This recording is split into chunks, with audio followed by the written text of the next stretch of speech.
Bienvenido a el lado oscuro. Aquí, donde la luz jamás se atreve a penetrar, gobierna un miedo antiguo e implacable. Este rincón prohibido del universo oculta relatos que penetran en los rincones más oscuros del alma humana, revelando horrores indescriptibles que te arrastrarán lentamente hacia la locura. Cada historia narrada en este lugar maldito resonará en tus pensamientos mucho después de que termine la noche, convirtiéndose en tu eterna compañía. Escucha con cuidado, porque el lado oscuro te está esperando pacientemente para devorarte.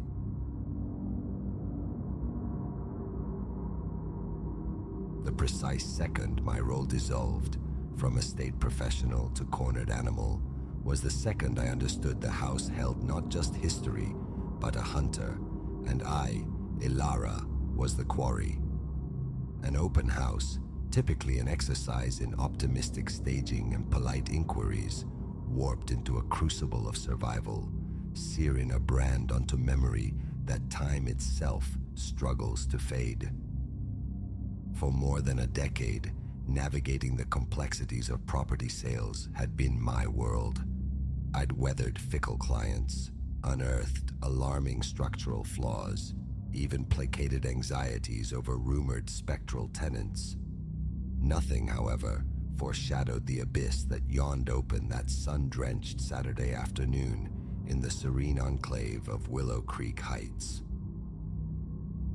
The Sycamore Lane residence had lingered, a stubborn listing, a grand dame of Victorian architecture, replete with gabled peaks and ornate timber filigree. It carried the faint chill of notoriety.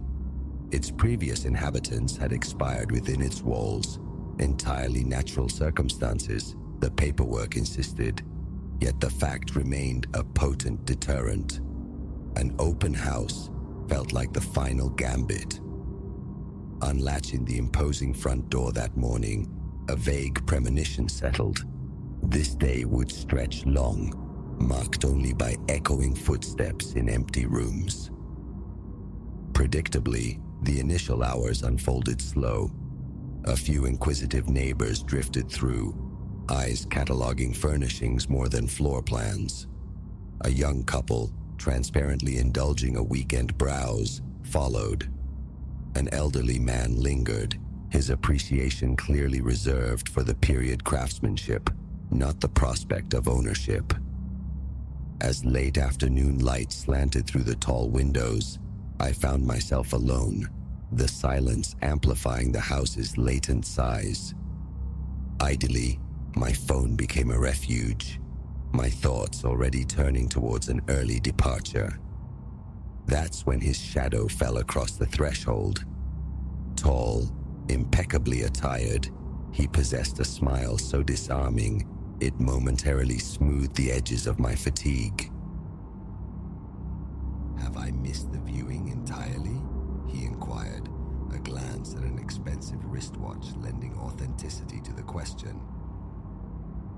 "Not at all," I responded, the familiar cadence of my professional voice clicking into place.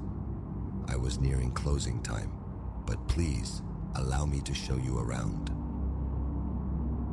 Our circuit of the property was punctuated by astute questions: foundation integrity, electrical updates, the dwelling's lineage.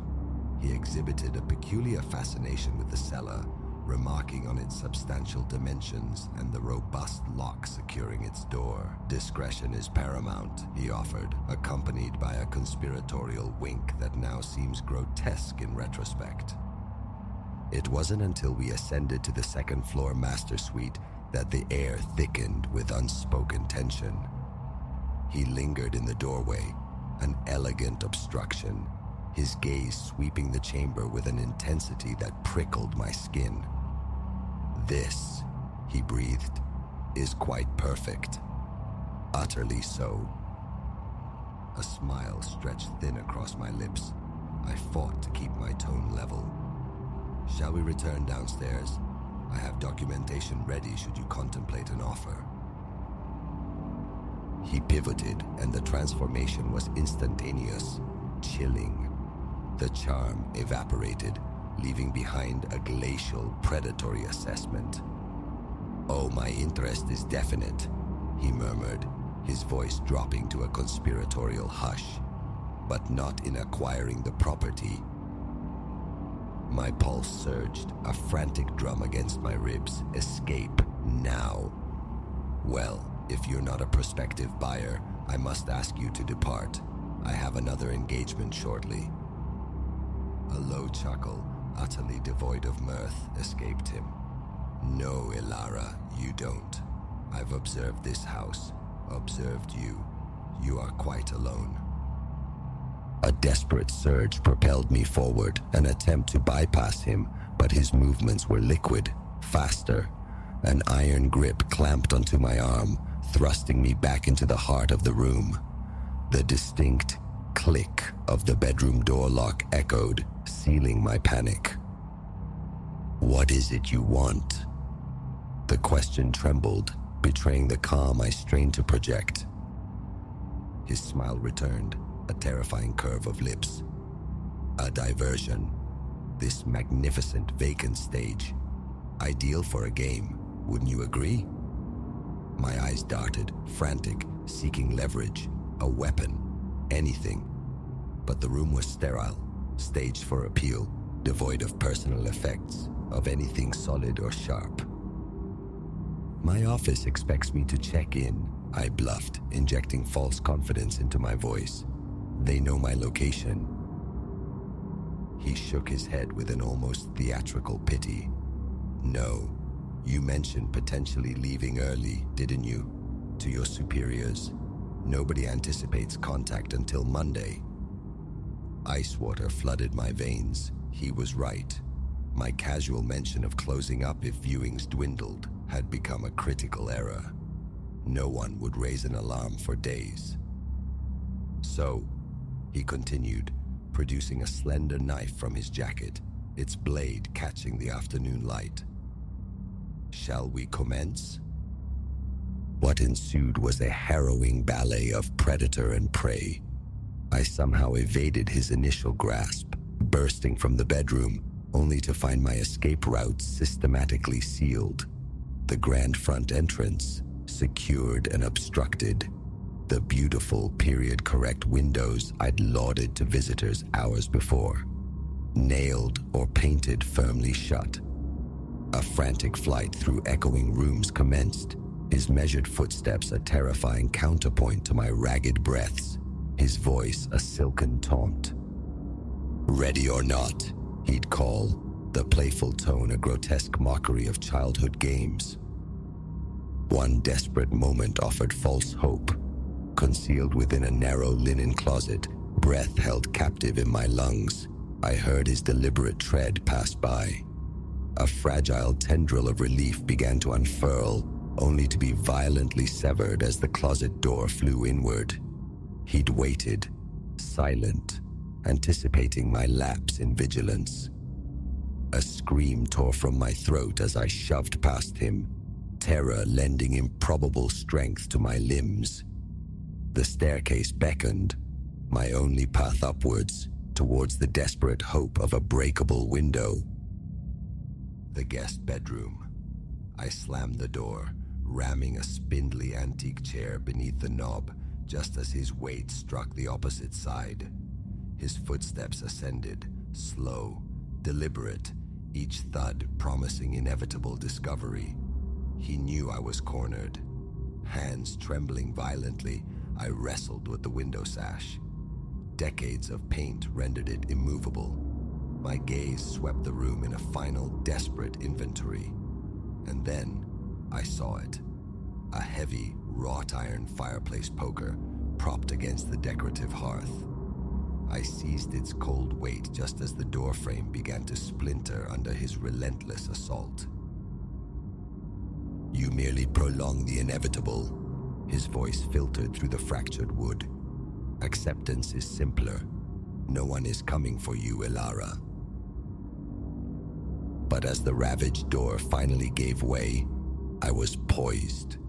With every ounce of adrenaline-fueled desperation, I swung the poker. The impact against his skull was sickeningly solid. He collapsed, a marionette whose strings were abruptly cut, the knife skittering across the polished floorboards. No time for assessment. I scrambled past his inert form, down the stairs, my heart a wild bird thrashing against my ribs. The front door. I wrenched at the handle, but it remained stubbornly fixed. Behind me, upstairs, a groan. He was stirring. Panic flared into action. I snatched a weighty brass candlestick from a console table and brought it down hard against the small leaded glass pane set into the door. It shattered, ignoring the searing pain as jagged edges sliced my forearm. I reached through the opening, fumbling with the deadlock. The tumblers clicked open just as his stumbling descent reached the lower landing. I burst onto the porch, into the blinding sunlight, screaming raw, primal screams for help. A neighbor, ambling by with his dog, witnessed my frantic emergence. The call to 911 was immediate. Within minutes, the tranquil street pulsed with the strobing lights of police cruisers and the wail of an ambulance. They apprehended Thorne attempting a furtive retreat through the overgrown backyard. Later, it emerged. He was sought across 3 states, a phantom predator leaving a trail of similar assaults. Evidence discovered in his vehicle confirmed I was merely the latest name on a list that would have undoubtedly grown longer. The succeeding weeks were a fractured montage. Antiseptic hospital corridors, sterile police interview rooms, the quiet sanctuary of a therapist's office. Sleep offered no refuge, haunted by his visage, every creak of the floorboards a potential threat. 2 years have elapsed. The world of real estate is a landscape I can no longer traverse. The thought of solitude within empty walls remains unbearable. Yet, slowly, painstakingly, life is being reconstructed. I found a new purpose, advocating for the safety of agents, speaking at industry events, pushing for protocols that might shield others from such horrors. Occasionally, my route takes me past the Sycamore Lane house. It's inhabited now. A young family fills its rooms with noise and light, oblivious to the terror that once saturated the air within. I hope they remain forever ignorant. The proximity of my own demise is a constant chilling companion. Had the poker not been there, had the neighbor chosen a different path, a different time. But dwelling on the what-ifs is a path to madness. Instead, I cling to the brutal lessons learned. Heed your intuition, map your exits, and never discount the reservoir of strength hidden within, accessible only in the crucible of absolute terror. To my former colleagues, I implore vigilance. That impeccably dressed prospect, radiating charm, scrutinize. Always ensure someone knows your precise location, your schedule. Consider partnering for showings, especially in vacant properties. It may feel excessive, but the alternative is a nightmare made real. And to everyone, courage isn't the absence of fear, but the act of confronting it, pushing through it. We are all more resilient than we perceive. Sometimes it takes the stark reality of mortality to illuminate that truth. I endured that Saturday on Sycamore Lane. I faced a monster and emerged, scarred but breathing. It is not a narrative I ever wish to author, but it is irrevocably mine. And if its telling serves as a warning, a single shield against a similar fate for another, then perhaps a sliver of meaning can be salvaged from that horrifying game played out in a sunlit, empty house.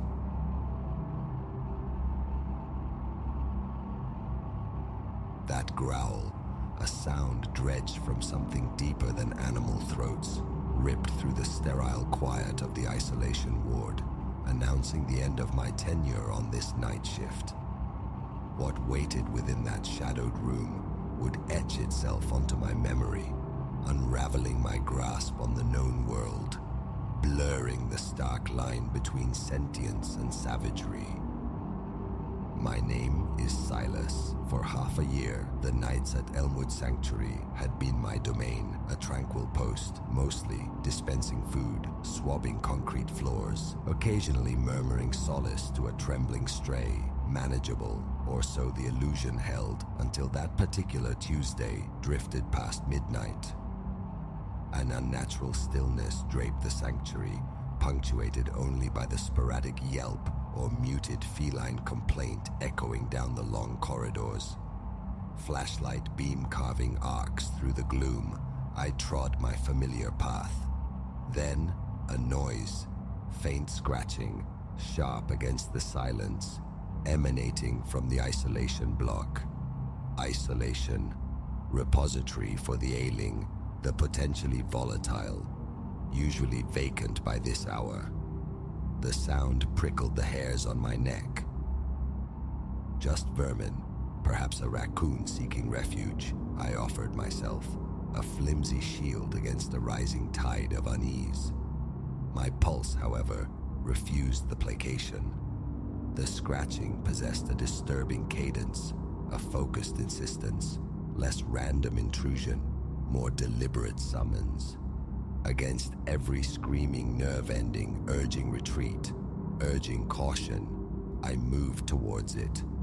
Curiosity, that fatal human flaw. The heavy door dividing isolation from the main sanctuary groaned its protest as I pushed inward, the noise amplified tenfold in the waiting hush. Dim emergency lights cast long, distorted shadows. The air hung thick, a miasma of disinfectant layered over something primal, earthy, untamed. Hello? My voice, a strained whisper swallowed by the space. Anyone back here? Silence answered, save for the relentless scrape, scrape, scrape, now undeniably louder, originating from a large enclosure at the room's far end. My flashlight swept past empty cages, finally landing on the source. My breath hitched. A figure huddled there, back turned. Not animal. Too large, the silhouette jarringly wrong. As light bathed it, the scratching ceased. Slowly, deliberately, it began to turn. The sight seared itself behind my eyes. Creature, no other word suffices, possessed the rough architecture of a man, yet the resemblance fractured there. Scabrous, patchy fur clung to its skin. Its hands, if they could be called such, terminated in wicked, elongated claws that had gouged deep furrows into the cage's concrete floor. And the face, dear God, the face, a grotesque fusion, human contours collapsing into a feral mask, a protruding muzzle, sharply pointed ears, and eyes that flared like banked sulfur in my flashlight's glare. I staggered back, a strangled cry dying in my throat. The creature slammed against the bars, claws screeching on metal, the entire cage shuddering with the impact. What are you? The question tore from me, absurd even as I voiced it. Shockingly, it responded, a voice like stones grinding together, forcing out two fractured syllables. Help me. Denial surged. A dream, a hallucination born of fatigue and shadows. It couldn't be. Yet the thing in the cage pulsed with undeniable, horrific reality. Before my paralyzed gaze, its form seemed to ripple, shifting, unstable. One moment, the lines softened towards humanity. The next, they sharpened into bestial angles. Trapped, it seemed, in a violent becoming.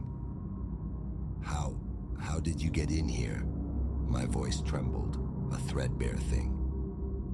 Those luminous, pain-filled eyes locked onto mine, startlingly intelligent. Experiment, failed, please, out. Morbid fascination warred with terror, pulling me a step closer. What experiment? Who did this? Before any answer could form, a howl of pure agony ripped from its throat. Its body convulsed, a sickening symphony of snapping cartilage and reshaping bone audible beneath the strained skin. Horror held me captive as it transformed, lupine features asserting dominance with terrifying speed.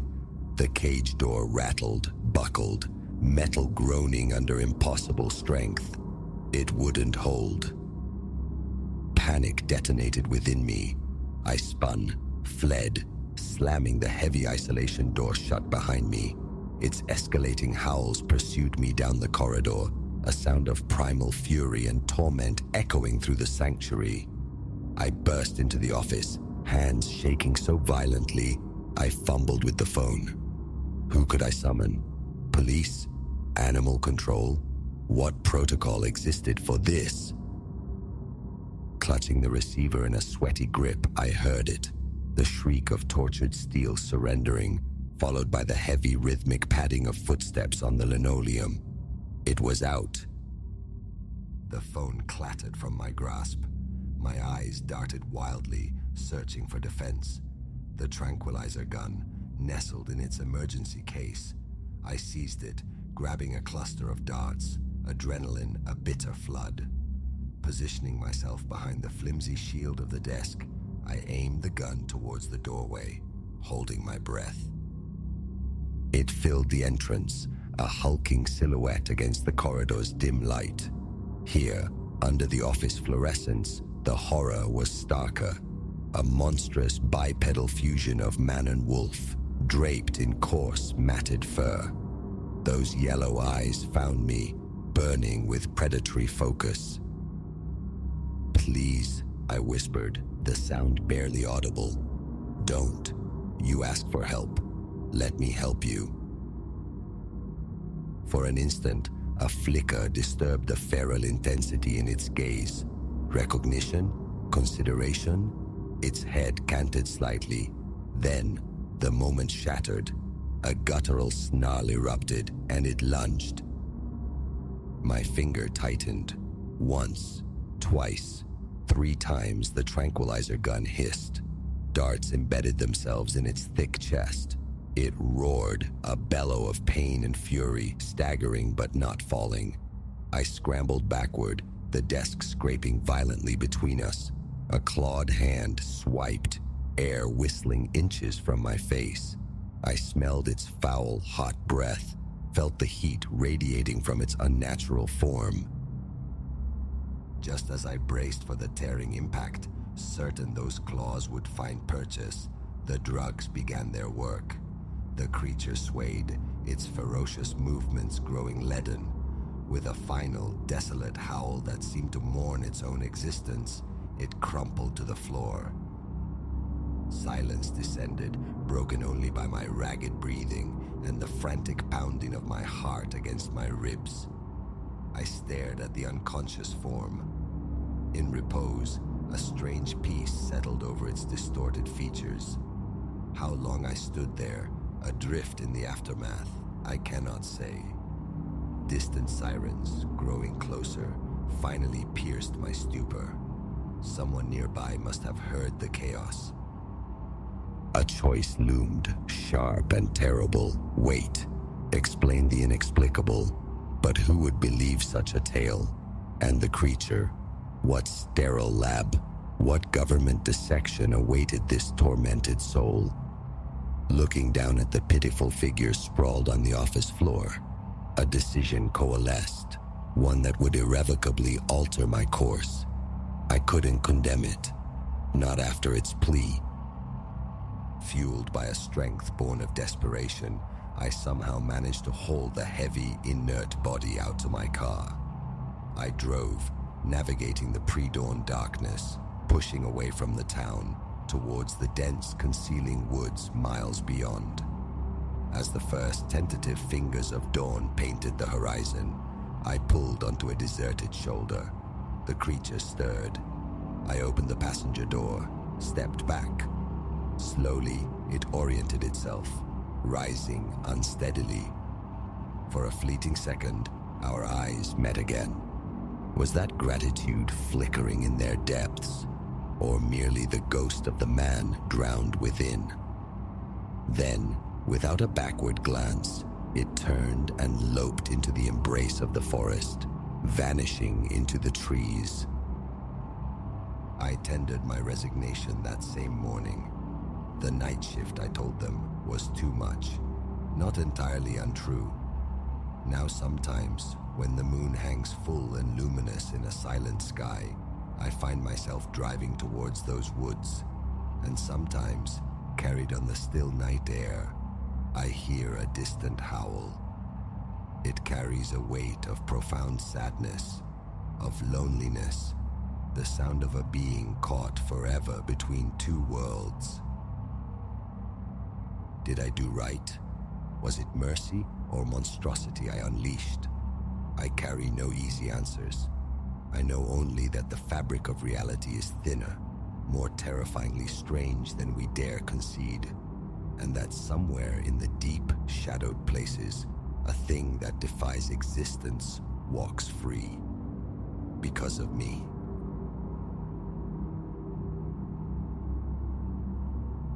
Midnight encroached, a deepening bruise on the face of the night, while the tempest outside vented its hours-long fury. Rain, a percussive onslaught, hammered the window panes, a relentless, roaring tattoo. Thunder detonated intermittently, a concussive force that juddered the apartment's old bones and sent the lights into spasming flickers. Solitude was my companion in the beleaguered space, my sole objective to endure the meteorological siege. Twin flames from the candles on my coffee table writhed, casting dancing shadows, while a heavy-duty flashlight lay nearby, a sentinel against complete electrical failure. Beyond the glass, the city streets swam in ink, drowned perspectives under a deluge of darkness. Television had offered a futile distraction. The storm's symphony overwhelmed the dialogue until surrender felt like the only sane choice. So I sat, captive to the candle flame's hypnotic dance, the building absorbing the rain's relentless battery. Precisely when the skittering began remains elusive, lost in the storm's clamor. Faint initially, a whisper beneath the rain's roar, I dismissed it as phantom noise. Then it returned, a delicate yet insistent scraping against the grain of my front door. I went utterly still, ears straining against the downpour's near-deafening cascade. Yet, undeniably, it persisted, that scraping, measured and slow, evoking the rasp of fingernails dragged across timber. My gaze locked onto the door, my pulse beginning a frantic rhythm against my ribs. No visitors were anticipated, certainly not near the witching hour, nor amidst such elemental chaos. Rationalization surfaced, the wind perhaps, flinging debris against the entrance. But the sound endured, growing bolder, more demanding. It wasn't the chaotic signature of the wind. It felt deliberate, intimate, as if something pressed itself right against the other side. A cold film of perspiration prickled my spine as I swallowed against a tightening throat. Inertia held me fast, a primal reluctance to approach that threshold, yet compulsion won.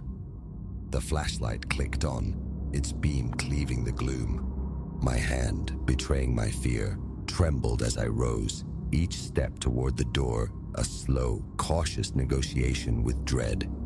As I drew nearer, the scraping ceased, plunging the immediate vicinity into a heavy, expectant silence. I held my breath, listening. Only the rain's drumming tyranny remained. For a fleeting instant, relief flickered, perhaps imagination, amplified by the storm's theater. Then came a thud, dull and solid, like a deliberate rap, immediately followed by the scraping, fiercer now, more urgent. I flinched, my heart a frantic bird caged in my chest. Every instinct screamed retreat, yet I compelled myself forward, pressing my eye to the peephole's distorted lens. Darkness greeted me, a swirling void blurred further by the rain sheeting down the exterior. But the scraping continued, steady, inexorable. A wave of pure, sharp dread settled deep in my gut.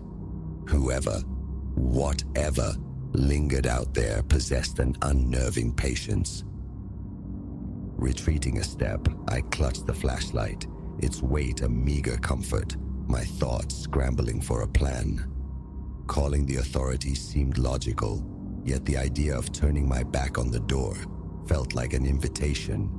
It felt as though the moment my attention wavered, the barrier would be breached. A shaky inhalation forced its way into my lungs. I wrestled for calm. Just a storm. Perhaps someone was stranded, desperate for shelter.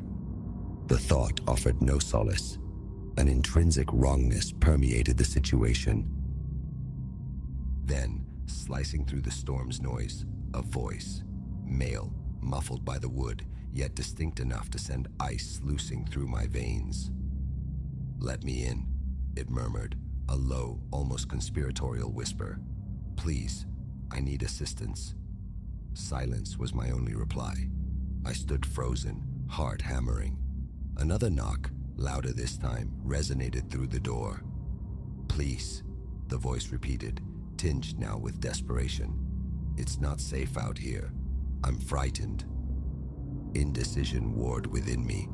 A fragment urged compassion, the need to verify his plight. But a larger, more primal instinct screamed danger, commanding me to remain barricaded, to trust the visceral fear. Sweat slicked my palm. The flashlight felt slippery. "I won't cause any harm," he offered, his tone softening, almost pleading. "Just let me inside." I swallowed again, attempting to regulate my breathing, to think. The rain pounded relentlessly, an isolating curtain. I was utterly alone. No neighbors near enough to summon quickly should things turn dire. Another step back, my mind a klaxon warning me away from that door. Suddenly, a violent bang erupted. The door shuddered in its frame. I recoiled, nearly fumbling the light. He was applying force. My heart hammered with such intensity I feared it might rupture my ribs. Stumbling backward, my shoulders met the cool plaster of the wall. Trapped. No easy escape route. "Let me in," he roared, the desperation transmuted into raw anger. "You must let me in." I remained mute, barely breathing, every muscle coiled, fingers strangling the flashlight's casing. Another blow struck the door, harder still, each impact echoing cavernously in the small apartment. Flight flickered through my mind. Bolt for the bedroom, lock myself in. But as I shifted towards the hallway, a new sound chilled me to the marrow. The metallic click and scrape of the lock mechanism being manipulated. He was trying to pick it. My blood turned to ice water. Retreating further, mind racing, the only viable option seemed to be reinforcement.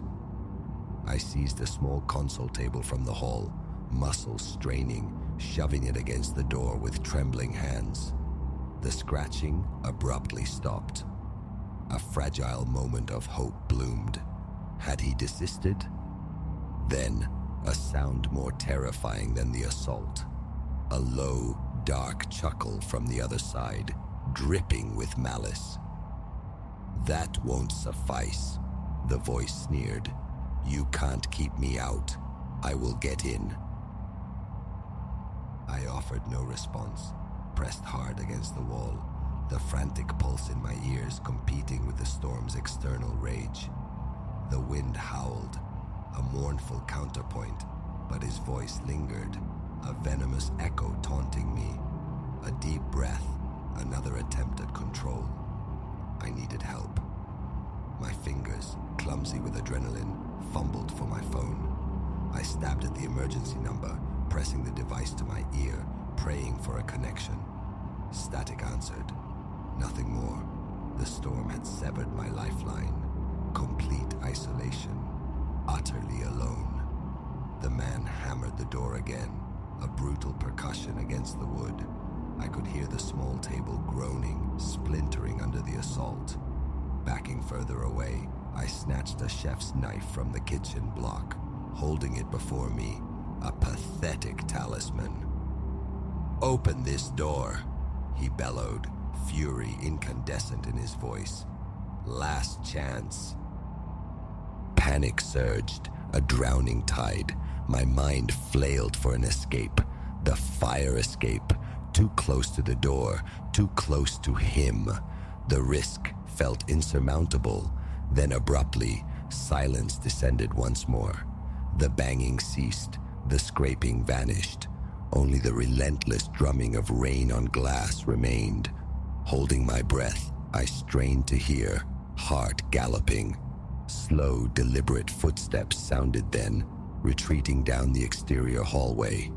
A ragged sigh escaped my lips, relief washing through me in a dizzying wave. He'd given up. He was leaving. I waited, listening intently for several minutes, ensuring his departure. The apartment settled into a strained quietude, punctuated only by the storm. Slowly, tentatively, I began to relax, lowering the knife, feeling the frantic tempo of my heart begin to subside. That's when I heard it. A faint, dry scratching. But this time, impossibly, it emanated from the window across the room. My blood froze solid. Nausea churned in my stomach. A dreadful reluctance warred with morbid curiosity. I couldn't not look. Turning, my gaze fixed on the rain-lashed pane, and my world tilted. Pressed against the glass was a face. His face. Eyes wide, locked onto mine. He was smiling, a cold, predatory rictus that sent shivers cascading down my spine. I staggered back, mind refusing to process the sight. It was impossible. My apartment was 3 stories up. No balcony, no ledge, nothing to climb. Yet there he was, undeniably present, staring, that ghastly grin stretching wider, his eyes glinting with something ancient and terrifying. Backing away, heart seizing, the knife slipped from my nerveless fingers, clattering onto the floorboards. Trapped, cornered, no exit. He tapped the glass, a sharp, deliberate sound. Then his lips moved, forming silent words I nonetheless understood with chilling clarity. "I'm coming in."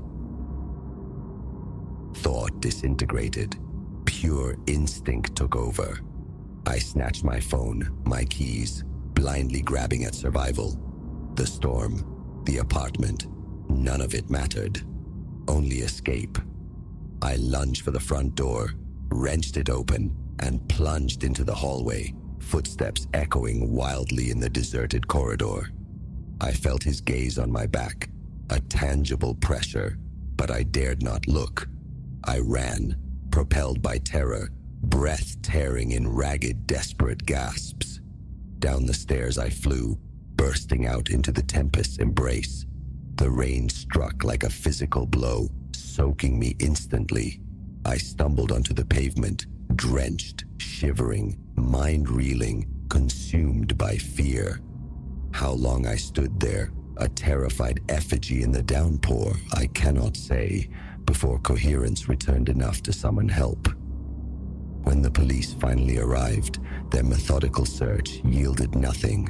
No forced entry, no footprints, no tangible proof anyone besides myself had been present. But I know the truth of the scratching, the voice, the presence at my door. I know what I saw pressed against my window. And I know, with chilling certainty, that somewhere he is still watching, still waiting, poised to enter.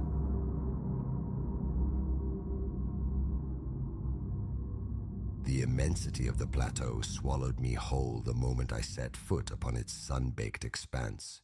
Heat, dry and sharp, slapped my face. The sun blazed directly overhead, a merciless eye in the bleached sky. Beneath my worn boots, the ground was a mosaic of fissures and hardpan clay. I scanned the horizon, an unbroken panorama of dust devils and rust-colored geology stretching into shimmering infinity.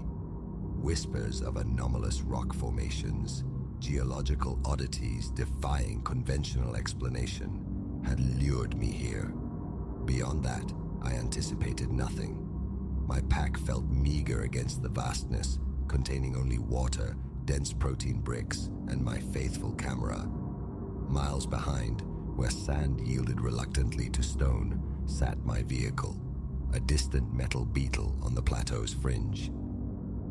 My trek unfolded across a landscape punctuated by solitary boulders, some looming like petrified sentinels, others squat and fractured. Hours bled into one another, measured by the shifting angle of sunlight, the meticulous scribbling in my notebook, the click and whir of the camera shutter. A parched tightness gripped my throat. Sweat slicked my brow, tracing paths down my neck. The air hung preternaturally still, amplifying the crunch of my own passage, the whisper-faint sigh of a desert zephyr, the insistent drumming of blood in my ears. Progress was deliberate, each step placed with care upon the treacherous, uneven surface, where a single misjudgment promised a twisted ankle and a grim predicament. Precisely when the ring of stones registered, I cannot say. Perhaps my subconscious, starved for pattern, snagged on an arrangement too deliberate for nature's chaotic hand. From afar, it manifested as a congregation of upright forms, stark against the terracotta flatness. I advanced, a slow pilgrimage fueled by burgeoning curiosity. My mouth felt tacky. I paused, rationing a swallow of precious water. Closer now, the perfection of the circle became undeniable. 12 monoliths, each roughly mirroring the height of my own waist, stood sentinel. They were spaced with geometric precision, leaving just enough room to pass between them, should one turn sideways. 12 silent guardians upon the desolate stage. I circled them, tracing their perimeter. Their flanks bore no carvings, no pigment, only the rough texture of ages, scored by hairline fractures, testaments to their long weathering. An elegant, precise alignment governed their placement, though its celestial or terrestrial reference point eluded me. An archaic observatory, perhaps? A ritual site abandoned to the dust centuries ago? Shielding my eyes against the brutal afternoon glare, I surveyed the heavens. The light felt corrosive, my exposed arms prickling with the first sting of sunburn. A decision coalesced. I would remain. The potential alignment of this structure with the setting sun was a siren call I couldn't ignore. My pack yielded a compact single-person shelter and enough water to see me through the night and into the next day. I settled near the circle's edge, consulted my timepiece, and watched the day bleed away. The sun dipped low, painting the sky in violent strokes of orange and bruised purple. More photographs were captured, exposures adjusted for the dying light. I crouched beside the stones, tracing their contours, the rock gritty and abrasive beneath my fingertips, like coarse, ancient sandpaper. As the last sliver of sun vanished, the temperature plummeted with startling swiftness. I unfurled a thin sleeping mat, erected the skeletal tent, and ignited a small lantern, keeping its glow minimal, unwilling to pollute the burgeoning starlight. A chill raised gooseflesh on my arms. The silence deepened, acquiring a profound, almost suffocating quality. No chirr of insects, no sibilant wind, only the sound of my own respiration, startlingly loud in the void. Rising, I paced the circle's exterior again, the beam of my flashlight sweeping the ground to avoid unseen hazards. I froze mid-step. Movement within the heart of the stone ring. At first, a trick of the eye, I reasoned, fostered by the waxing crescent moon's inadequate light. I edged closer, the flashlight beam trembling in my grip. There, nestled in the circle's core, coalesced shapes of pure darkness. Vaguely anthropomorphic silhouettes, devoid of discernible features, yet undeniably present. They moved, swaying in a languid, synchronized rhythm, a slow, unearthly ballet. A knot of ice formed in my gut. My fingers tightened convulsively around the flashlight. I remained rooted outside the perimeter, perhaps 30 feet distant, mouth agape, breath catching in my throat, my heart hammered against my ribs. I directed the light squarely at them, but the beam passed through, illuminating the ground beyond as if they possessed no substance. Yet they danced on, slow, drifting motions, limbs, or what passed for limbs, rising and falling in hypnotic cadence. A strange lethargy weighted my legs. A low buzz resonated within my skull. I forced a swallow past the constriction in my throat, struggling for rational thought. Flee, scramble for the tent, gather my belongings, escape this place. The impulse screamed, yet my feet felt fused to the cracked earth. I watched, mesmerized, until a chilling certainty dawned. They were oriented towards me, faceless, eyeless, yet their collective attention felt like a physical weight. My flashlight sputtered, flickered. I shook it instinctively. A faint electronic chime from my watch marked the passage of late hours. The moonlight cast the landscape in spectral tones, rendering the stone circle intensely black, the shadow things stark within its bounds. Abruptly, their dance ceased. They stood utterly still, frozen mid-gesture. The air grew taut, pressing against my chest. The frantic pulse in my ears became the world's only sound. Then, one lifted an appendage, mimicking the angle of my own arm holding the flashlight. I recoiled instinctively, a small step back. The figure mirrored the motion, but distortedly, its form stretching, attenuating in the dimness. My arms began to shake uncontrollably. I fought for calm, but breath came in ragged, shallow gasps. Another shadow form inclined its head analog.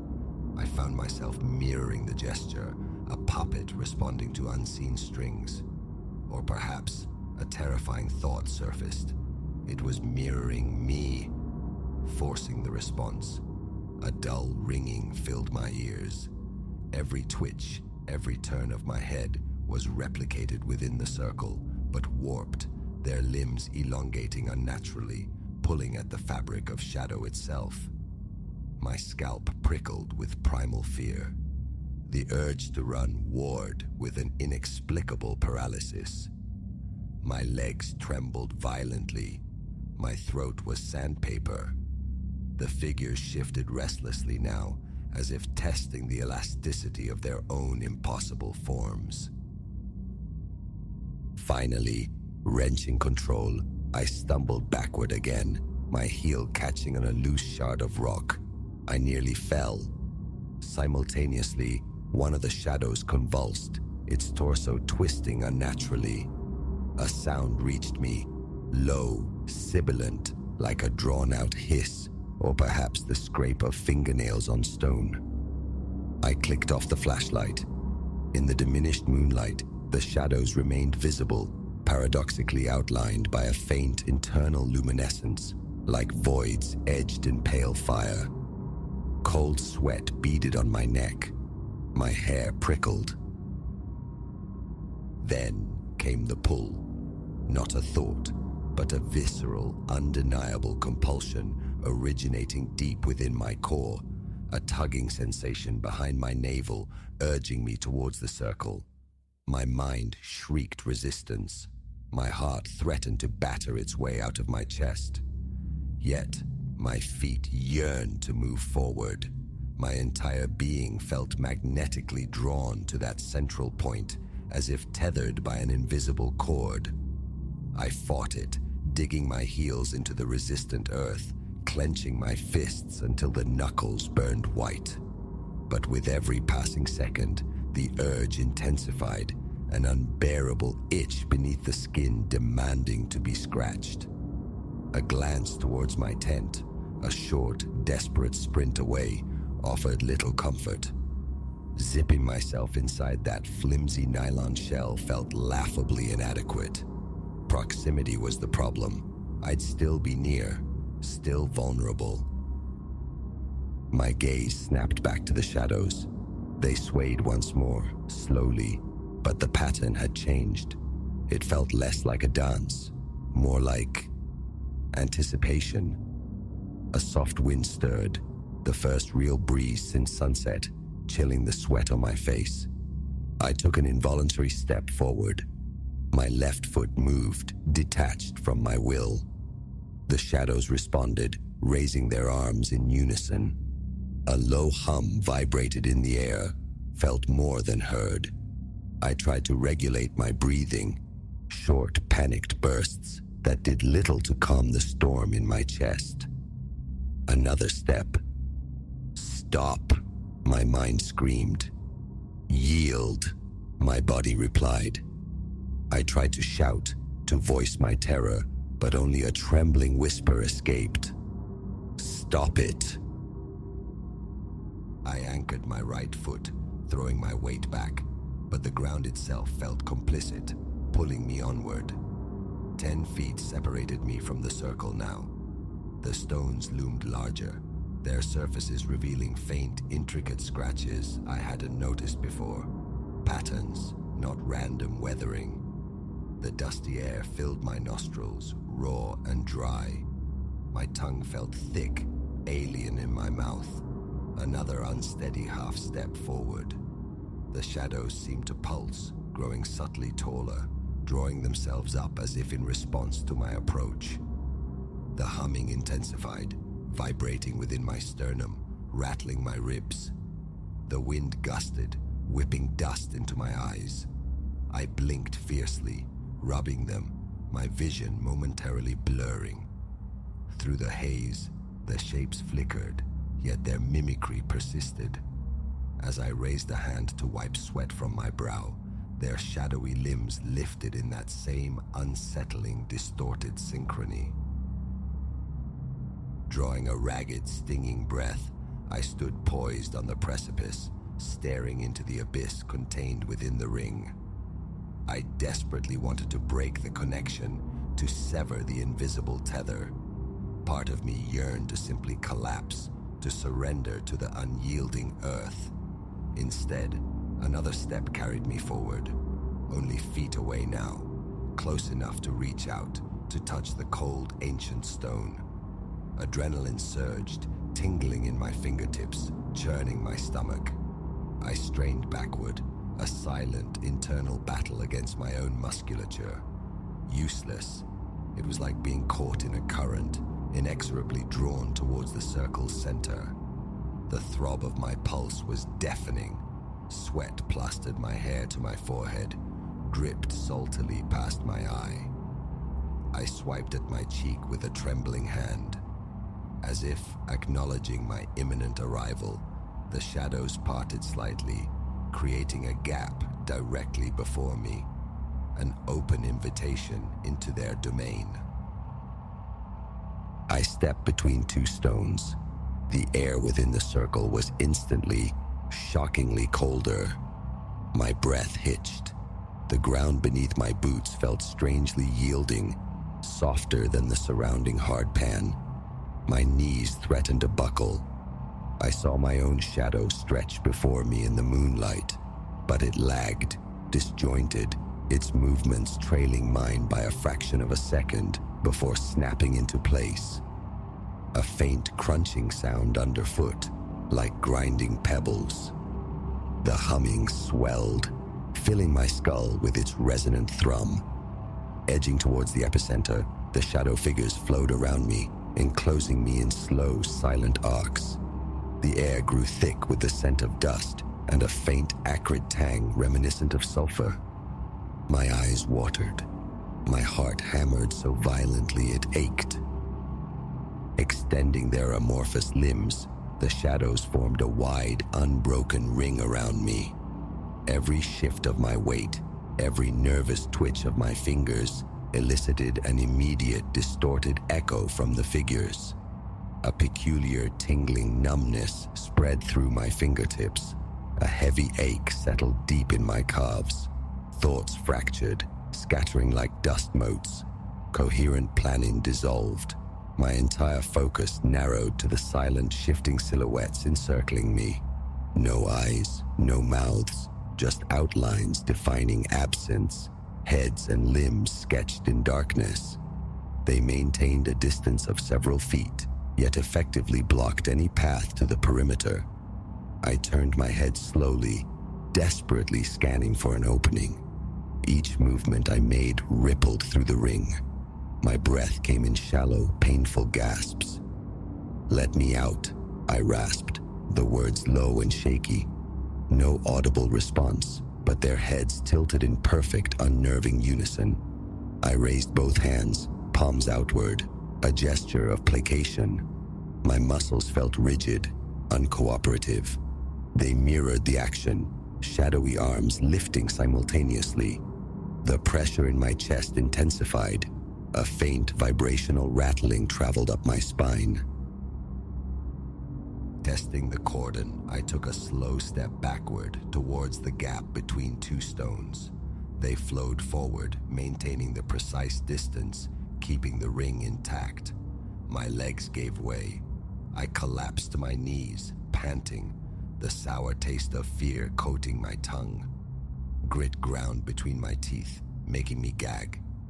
I remained there for several heartbeats, head bowed, feeling the rough earth beneath my knees. The humming seemed to subside slightly. Cautiously, I lifted my head. The shadows swayed gently, expectantly. The frantic drumming in my ears persisted. My arms felt like lead weights. With immense effort, I pushed myself upright again, knees wobbling precariously. I tried shifting sideways. The entire spectral ring shifted with me, maintaining its perfect, inescapable geometry. I spun slowly, scanning the monoliths. My flashlight, forgotten, dangled from my wrist. My thumb found the switch. A weak, flickering beam stabbed at the dark shapes. They wavered, seemed to recoil slightly. A wave of profound dizziness washed over me. The compulsion to remain hadn't lessened. It pulsed beneath the terror. Coherent thought was a luxury I could no longer afford. My body felt clammy, cold, despite the sweat soaking my shirt. My mouth was so dry, swallowing felt impossible. A sharp crack behind me, merely my boot striking a small rock, yet it echoed like a gunshot in the profound stillness. I whirled around. The shadows twitched violently in response. My flashlight flickered again, threatening to die. A decision, born of sheer panic, solidified. Run. Though balance felt precarious, though every instinct screamed paralysis, I lunged. Aiming for the narrow space between two of the figures, I bolted. They seemed to part, fluidly, just enough to allow passage. As I stumbled through the gap, my outstretched hand scraped hard against the rough surface of a stone. A sharp, searing pain. I hissed, but didn't slow. A few frantic steps carried me clear of the ring. I spun back, breath tearing at my lungs.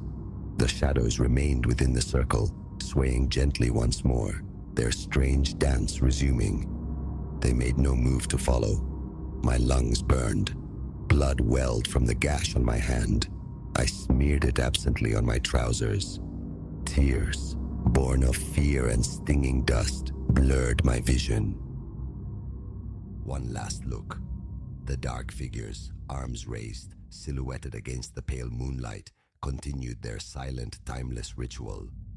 The humming faded, receding from my awareness. My body shuddered with reaction. Forcing my trembling legs into motion, I walked away, each step heavy, uncertain. I resisted the urge to look back again until I reached the small haven of my tent. When I finally risked a glance, the circle stood empty beneath the moon, the stones dark and silent. Nothing moved.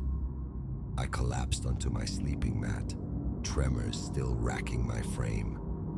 The air outside the circle felt thick, oppressive, yet infinitely preferable to the cold dread within. Sleep offered no refuge. My eyes remained wide, scanning the desolate plateau for any flicker of unnatural movement. I tracked the moon's slow arc across the star-dusted sky, listened to the intermittent sighs of the wind. Dawn arrived not as a relief, but as a signal.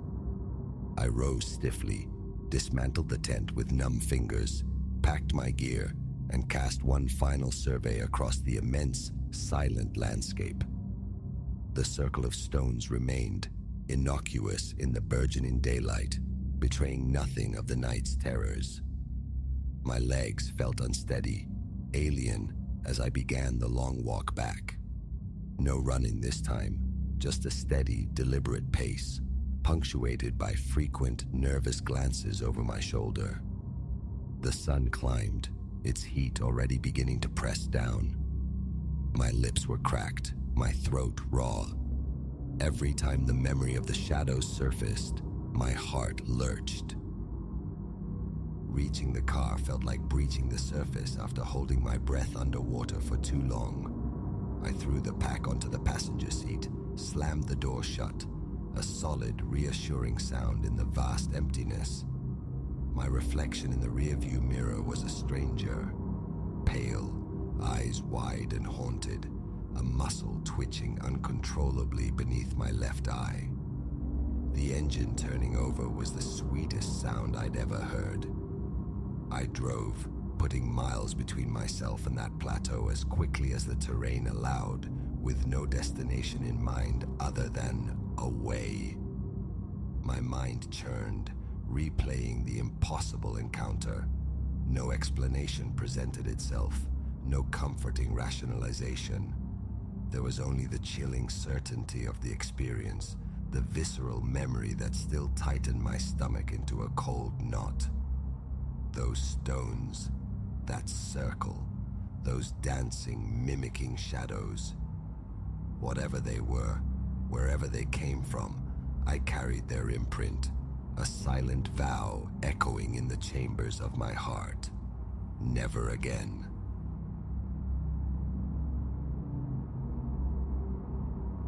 Sleep, for me, has ever been a shallow pool, easily disturbed. Yet no ripple could have readied me for the night I surfaced to consciousness and found an unknown shape occupying my bedroom threshold.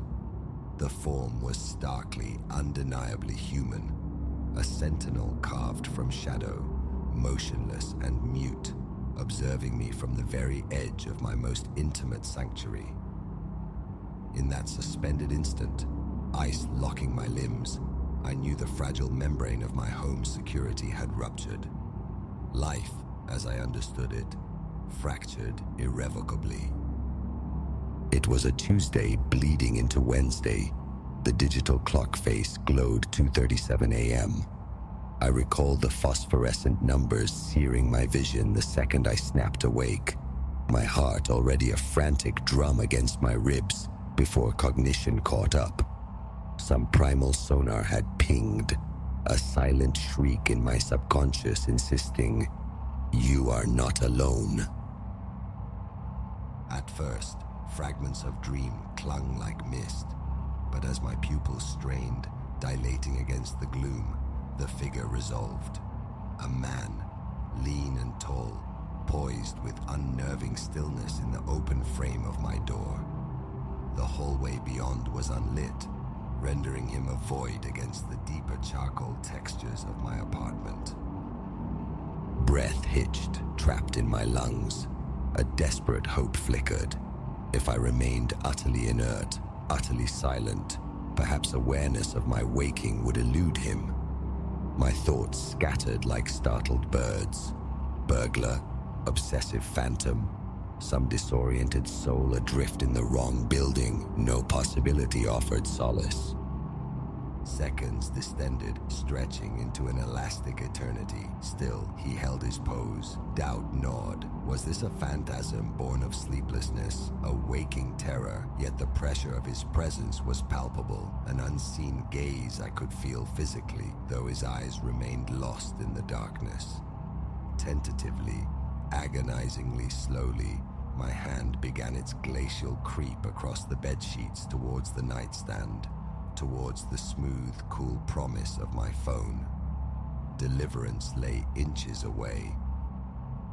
But as the tips of my fingers grazed the metal casing, the silhouette shifted.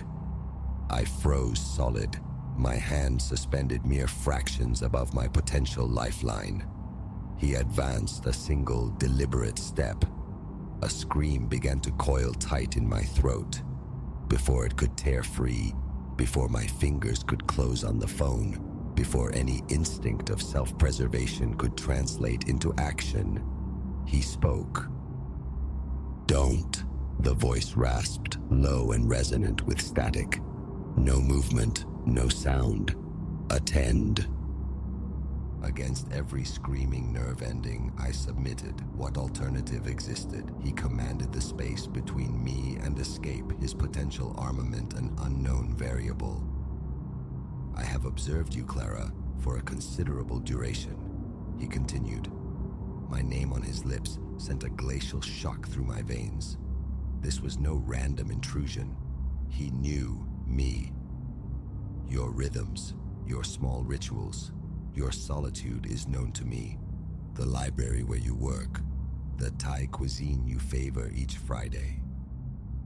He unspooled details of my existence, each one a small violation, and a wave of profound sickness surged within me. How long? How had such scrutiny remained invisible? "What is it you want?" The question escaped as a trembling whisper. Another step brought him closer. I recoiled instinctively, pressing myself into the unyielding headboard. "I want comprehension," he stated. "For you to perceive what I perceive, to possess the knowledge I hold." Before the fractured sense of his words could coalesce, before I could demand meaning from the madness, his hand reached towards the wall. I flinched, bracing for the blinding glare, steeling myself to finally behold the architect of my terror. But as light flooded the room, stark and sudden, he vanished. Blinking against the abrupt brightness, utterly disoriented by the simultaneous illumination and the void where he had stood, I felt reality tilt. Had it all been imagined? Was my mind fraying at the edges? With hands that shook violently, I snatched the phone, dialing 911. The operator's measured tones were an anchor in the swirling chaos as I stammered out what had transpired, or what I desperately feared had transpired. Minutes later, the wail of sirens sliced the night. Officers moved through my apartment with practiced efficiency, their search thorough. No forced entry, no stray prints, nothing disturbed. Their expressions were sympathetic, yet shadowed with a familiar skepticism. Another frightened woman conjuring specters in the deep hours. But the imprint of his presence, the echo of his voice, the visceral dread still vibrating through my marrow, these were real. Sleep was impossible for the remainder of that night. I sat sentinel in my living room, every lamp ablaze, a hefty kitchen knife clutched in my white-knuckled grip. When the bruised light of dawn finally crept through the windows, I reported myself unwell for work. The day was consumed by the frantic installation of new deadbolts, networked cameras, a shrieking alarm system. For weeks, every fleeting shadow became a potential menace, every unexpected creak a harbinger. I fractured my routines, took erratic paths, perpetually scanned the periphery. Yet he never reappeared. The gravelly voice remained silent, the weight of unseen eyes lifted, until the envelope manifested.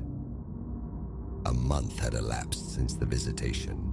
A fragile sense of normalcy was beginning to mend the edges of my fear. The insidious thought that perhaps it had been a hallucination started to take root. Returning home from the library one evening, weary but anticipating the solace of a book, I saw it resting against my front door. A small, stark white envelope. No stamp, no sender. Just my name, Clara, inscribed in thin, spidery strokes. My fingers trembled as I tore it open. Inside, a single sheet of paper bore 5 words that froze the blood in my veins. I'm still watching. Are you? The police offered familiar reassurances, familiar helplessness. No fingerprints, no clues to its delivery. A cruel prank, they suggested, spawned from gossip about my earlier report. But certainty resonated deep within me, cold and absolute. He was out there, observing, waiting. For what remained a terrifying enigma. His pursuit became my obsession. Every face in the crowd, every patron browsing the library stacks, underwent intense scrutiny.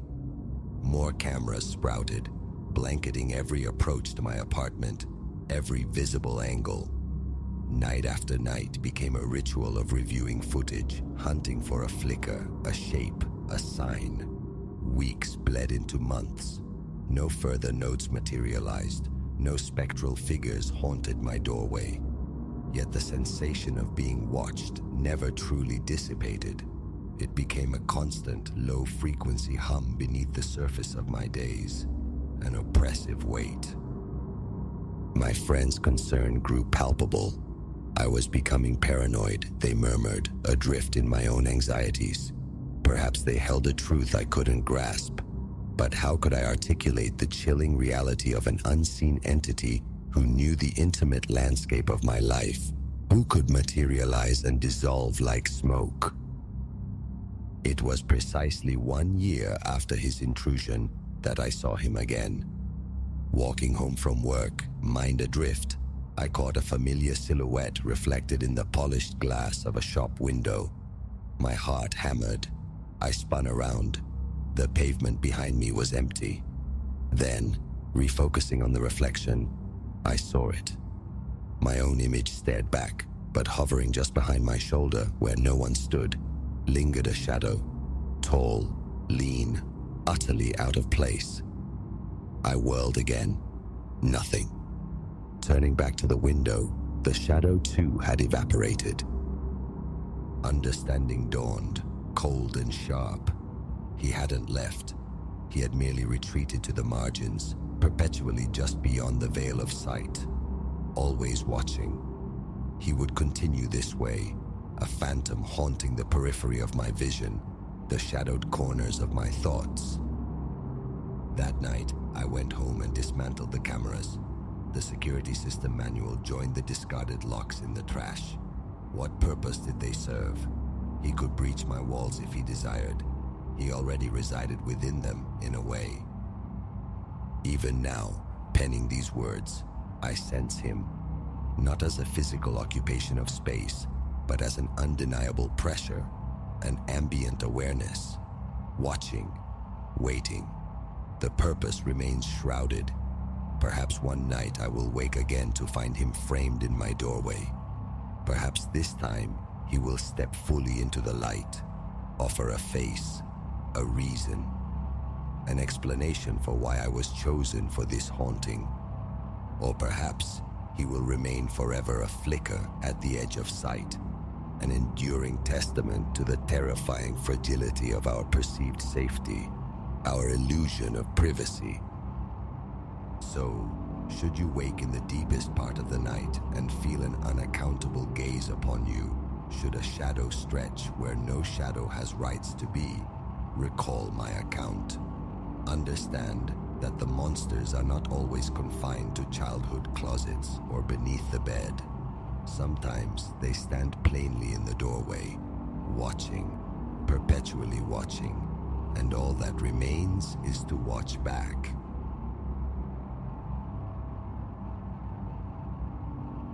Confiding this feels alien. A visceral clench still seizes my gut when memory summons that initial instance, the moment I unearthed something within an old timepiece that fractured my reality. My world has long revolved around the intricate dance of escapements and balance wheels, a life spent amidst the quiet symphony of well-oiled mechanisms. I found solace in the predictable tick and tock, the meticulous order of springs and gears. Then came the discovery, a clandestine apparatus nested within a towering pendulum clock, and the very fabric of duration became irrevocably strange. Permit me to recount its genesis. I was ensconced within my workshop, a claustrophobic nest tucked behind a modest storefront, its walls dense with shelves laden with horological viscera and clocks in states of arrested animation. At the room's heart stood my scarred wooden workbench, bathed in the stark glare of articulated lamps, beside my swivel chair, whose every lean punctuated the quiet with a familiar groan. That day, my attention was consumed by an ancient long-case clock, a behemoth received in dilapidated state, its timber split, its brass dulled, its heart utterly silent. Having just liberated the main gear train for cleansing, my eye caught an anomaly, a small flush metal rectangle set deep within the clock's shadowed interior. A panel unremarked before. A tremor, faint but insistent, began in my chest. Secret chambers were not part of the usual prognosis. With the delicate tip of a narrow screwdriver, I coaxed the plate free. Behind it lay a compact mechanism, swaddled in time-yellowed cloth. Lifting it reverently, I held it beneath the lamp's unwavering beam. Palm-sized, intricate, it bristled with gears arranged in some Escher-like configuration, utterly defying horological sense. Unfamiliar switches dotted its surface. A jolt, sharp and electric, shot through me, excitement laced with profound unease. In all my years dissecting the anatomy of time, nothing had prepared me for this. I placed it gently upon the bench, its alien presence radiating a silent challenge. My examination began. Tiny components, exquisitely machined. A miniature winding key protruded from its side. Tentatively, I turned it. A series of soft clicks, then a nearly inaudible whirring commenced, a sound swallowed by the ambient hum of the workshop.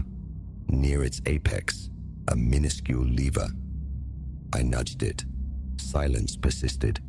Another lever rested near the base. I shifted my focus, my finger finding its cool surface. The instant I slid that lower lever, the world plunged into absolute stillness. The resonant hum of my lamp ceased.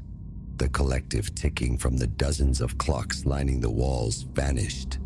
Even the anticipated squeak from my chair as I shifted remained unborn. I scanned the room.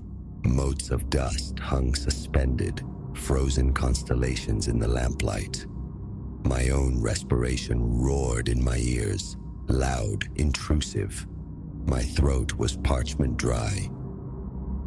Slowly, testing unsteady knees, I rose. Habit propelled my hand towards the lamp cord, a futile check. Its light burned steady, unwavering, yet somehow sterile within the vacuum of silence. I moved towards the workshop door, my footsteps echoing unnaturally in the void. No traffic noise bled through from the street, no hint of movement from the shop beyond. The doorknob felt glacial beneath my touch. I pulled the door open. The storefront lay captured in amber. No one stirred behind the counter. Near a waste bin, a common housefly hovered, wings stilled mid-beat, a grotesque punctuation mark in the air. The knot in my stomach tightened into a fist. I waved a hand, slowly, deliberately, before the insect. It remained utterly inert, a tiny, perfect statue. A wave of vertigo threatened to pull me under. Retreating to the workbench, I stared, aghast, at the bizarre engine responsible. Just then, a pressure bloomed in my chest, a suffocating weight restricting my breath. My vision began to swim. Panic flared, a primal urge to reverse the effect before consciousness fled. My trembling fingers found the lever, pushed it back. Abruptly, violently, sound rushed back in. The lamps hum, the distant city murmurs, the fly resuming its aimless trajectory. I slumped against the bench, limbs quivering, the world blessedly, terrifyingly normal once more. For the remainder of that day, silence became my shield. I immersed myself in the grandfather clock's restoration, feigning normalcy for the occasional customer, but my thoughts orbited relentlessly around the mechanism, now concealed beneath a shop rag on my bench. The possibilities it implied were staggering, terrifying. That evening, long after the last patron departed and the locks clicked shut, I returned to the workshop's shadowed quiet.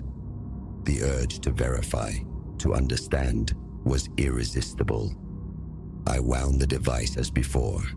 Steeling myself, I flipped the lower lever. Again, the world froze. My lamp shone, a solitary beacon in the profound hush, pierced only by the frantic drumming of my own heart against my ribs. One step, another. The air felt thick, resistant, like wading through unseen treacle. I nudged a pen from the desk's edge. It hung suspended, defying gravity, drifting languidly when I touched it before returning to its stasis. Then, the familiar constriction returned, tightening around my chest. Reality blurred at the periphery. Fighting for composure, I reached out, snapped the lever back. The world reasserted itself with jarring immediacy. The pen clattered loudly onto the wooden floor. I gasped, drawing in air like a drowning man. A limit then, a sharply defined boundary beyond which this temporal suspension became physically unbearable. Over subsequent days, furtive experiments followed. 30 seconds, perhaps, seemed the threshold before weakness and dizziness overwhelmed me. Confined to the workshop after hours, I tested the boundaries, freeze time, traverse the room, reposition small objects, then hastily retreat to normalcy. This secret remained mine alone, too strange, too precarious to share with friends or clients. The fear of disbelief, or worse, of covetousness, kept my lips sealed.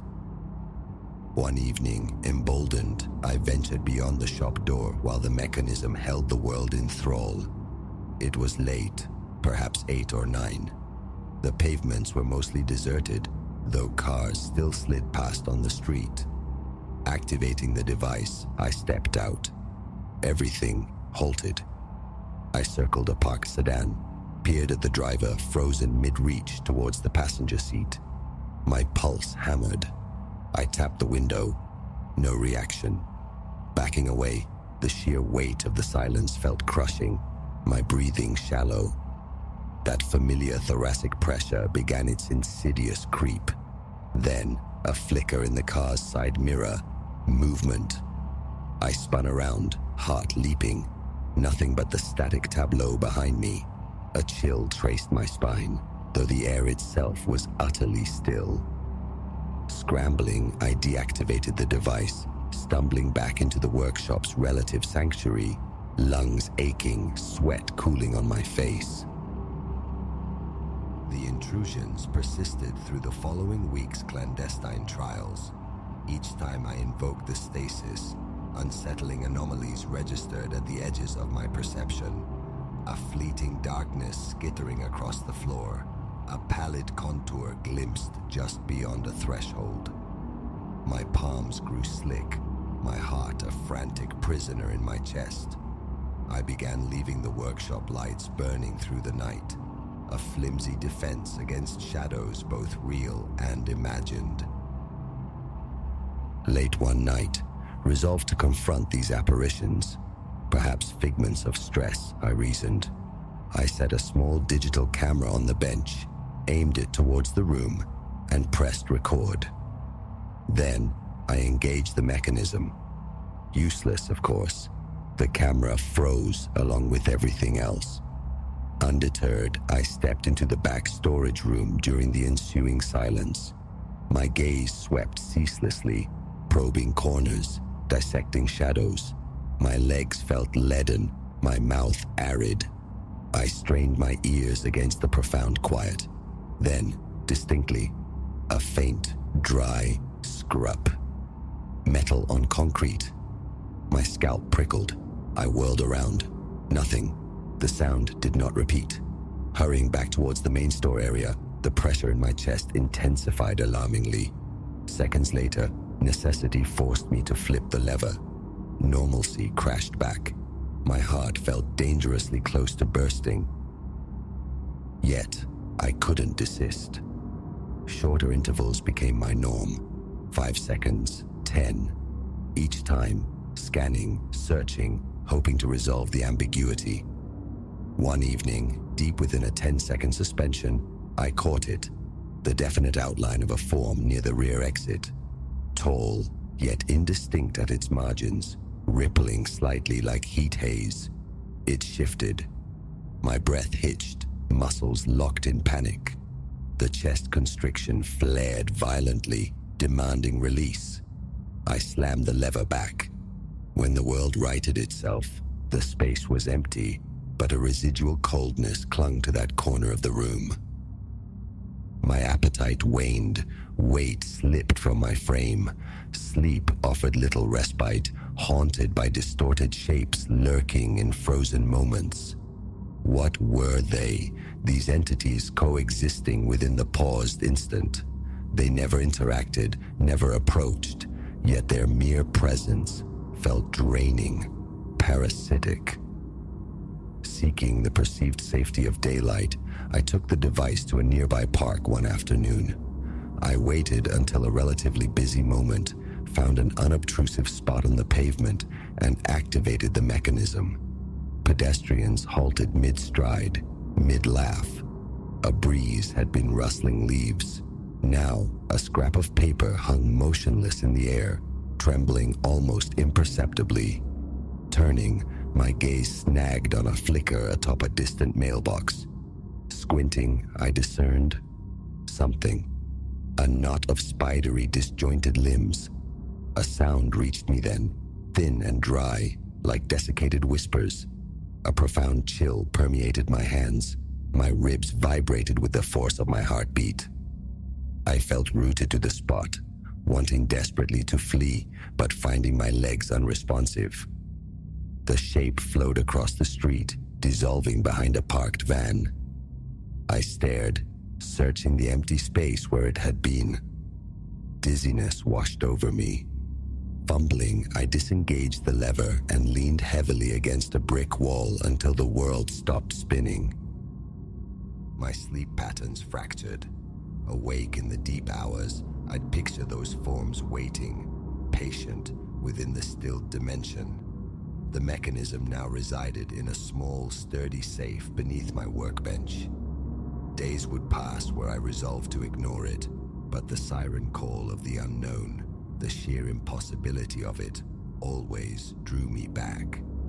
Each tentative activation brought not clarity, but further glimpses, sometimes humanoid silhouettes, other times grotesquely twisted figures with supernumerary limbs or impossibly elongated torsos. Always distant, always peripheral. Were they observers, or merely inhabitants, indifferent to my fleeting intrusions? The thought of destroying the device surfaced repeatedly. I once stood poised, holding it over a bin, the impulse fierce, yet I couldn't release it. The allure of pausing existence, however briefly, however fraught with terror, held a potent, undeniable fascination. Perhaps, I reasoned, they were harmless, confined to their frozen plane. But an instinct, deep and primal, screamed otherwise. Proximity felt dangerous, violation imminent. The anxiety gnawed relentlessly. One night, returning to the very grandfather clock that birthed this enigma, now nearly restored to its former glory, I found myself polishing its great brass pendulum, my eyes straying constantly to the safe. Work ceased. Drawn by an invisible thread, I retrieved the mechanism, wound the key, flipped the lever. Silence descended. Almost immediately, a scraping emanated from directly above, the ceiling, as if something heavy were being dragged across the old rafters. My heart hammered against my sternum. I braced myself against the workbench, snatching up a small tack hammer, a pathetic defense. The scraping intensified, grew louder, closer. Then, abruptly, it stopped. I waited, breath held captive in my aching chest, straining against the silence. The pressure mounted. I threw the lever back. The familiar sounds, distant traffic, the lamp's buzz, my own ragged breathing, rushed in, a comforting cacophony. I needed air, escape. Locking the shop, I took the mechanism home, seeking refuge in my apartment. Sleep remained elusive, plagued by auditory hallucinations. By morning, a final theory demanded testing. I drove to a tranquil park bordering a small lake. Trees, benches, placid water. Ensuring solitude, I stood near the water's edge and engaged the device. The pond's surface instantly became flawless glass, disturbed only by ripples radiating from my presence. Ripples now frozen mid-expansion. I scanned the periphery rapidly, searching. A soft rustling from behind a nearby oak. I tensed, clutching the device. A figure, gray and indistinct, leaned out from behind the trunk. One arm, unnaturally long, reached towards a low-hanging branch. My stomach churned. My pulse became a deafening roar.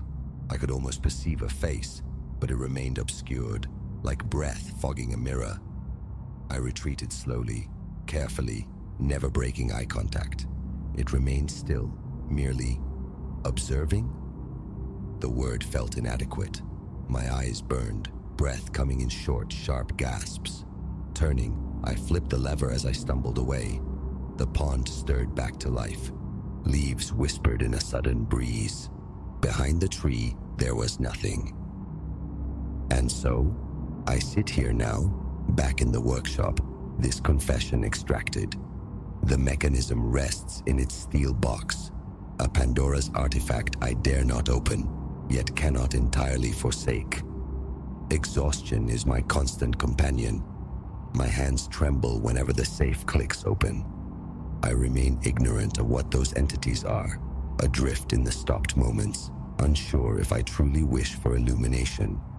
Yet, a sliver of me, the craftsman, the explorer, yearns to push further, to understand, perhaps even communicate. A far larger part advocates for a swift, decisive blow from a heavy mallet, followed by oblivion. For now, it remains locked away, untouched for a week. Still, my eyes dart involuntarily to the shadowed corners, the reflective surfaces, half expecting a flicker, a presence peering back. My heart seizes at perceived movements just beyond my sight line. The nature of those frozen instants remains a terrifying enigma. How those things occupy that space, or for how long they have done so, is beyond my reckoning. I know only that they watch, and sometimes I feel with chilling certainty that they wait for my return. Whether courage, or perhaps folly, will ever compel me to flip that lever again, I cannot say. But if I do, my finger will hover, poised for immediate retreat. That much is certain. The silence deepens with each intrusion, feels heavier, more menacing. My luck feels thin. This is the legacy of that discovery. This is why the steady beat of a clock movement no longer brings me peace.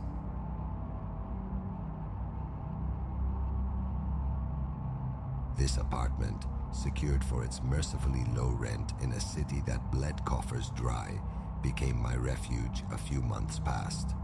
Its architecture was unremarkable, save for one perplexing feature: a long, narrow passage flanked entirely by mirrors, a crystalline gauntlet.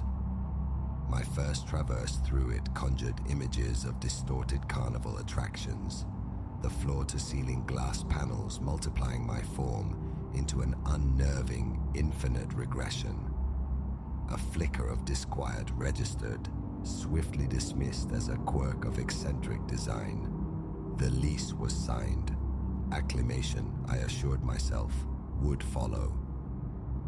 The initial weeks dissolved in the blur of exhaustion. My work demanded long hours, depositing me home depleted. I'd navigate the mirrored passage almost blindly, a mere transit zone on the path to collapse upon my bed. Occasionally, a peripheral flicker, my own image caught unawares, would trigger that primal startle reflex, the brain misfiring at motion it hadn't initiated. Fatigue, I reasoned. Phantom limbs of perception. Then came a particularly bitter night. The building's fickle warmth had deserted the air, leaving a palpable chill that bit through my clothes as I shed my coat. I cast it onto the living room sofa and turned towards the bedroom. It was then I saw them. The mirrors bloomed with an inexplicable vapor. Not my breath frosting the glass, I held it captive in my lungs, observing. A uniform, thin opalescence coated every panel simultaneously. No shower ran, no kettle steamed, no damp air seeped in from outside. I stood transfixed, puzzling over the source of this pervasive mist. Within the haze, nebulous forms began to coalesce, simple markings at first glance, yet their edges possessed a definition that defied random condensation. Stepping nearer, the lines resolved into intricate, almost runic sigils, elusive and unclear. My vision strained. Each blink seemed to erase the shapes, only for them to reappear, subtly shifted upon reopening my eyes. Minutes bled away in this strange pursuit, trying to fix one pattern before it dissolved. My heart began a frantic tempo against my ribs. Sweat beaded on my brow, a cold sweat despite the ambient chill, adrenaline's paradoxical heat. Impulsively, I reached out, intending to wipe a section clear with my sleeve. My fingers met not cool, slick glass, but a peculiar tension, like pressing against a yielding yet resistant membrane. It wasn't frozen, yet it lacked the simple give of condensation. My fingertips dragged, pressing harder. My nails skittered across an unseen granular texture beneath the smooth facade. A grating resistance. I recoiled, snatching my hand back as if burned, pulse hammering. The desire to investigate further evaporated, replaced by a primal urge to retreat.